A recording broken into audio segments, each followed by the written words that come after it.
da kuke gani na samu kyautar kati, kai ma zaka iya samu daga ƙasa da 4000 kamar yadda ka sani. Zaka iya samun na 100, 200, 300, 1000, 2000 zuwa 4000. Don haka wannan sabon tsari ne wanda duk wani mai layi zaka iya yinsa, ba ruwansa da zaben layi MTN ko Airtel ko Glo ko Mobile ko Mu.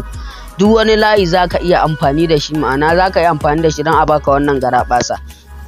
Kamar yadda kuke gani zaka iya cire shi kuma a kuɗi, zaka iya cire su kuma a zaka iya siyan airtime da su, ma'ana zaka iya siyan kati da su.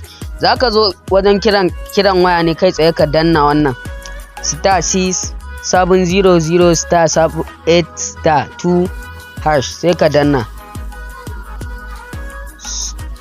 So bayan ka danna kai tsaye zai kama wannan tsarika guda uku, sai ka danna one my wallet.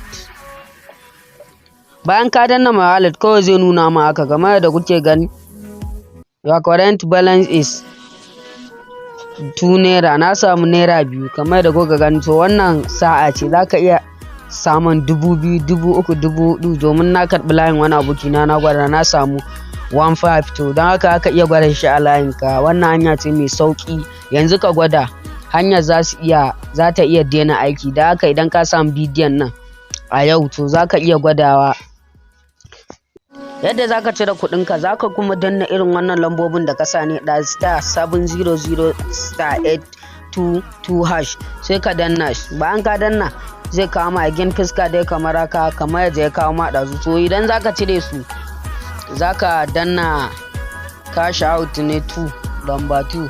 So bayan ka danna fuska ce ta buɗo ma kamar haka.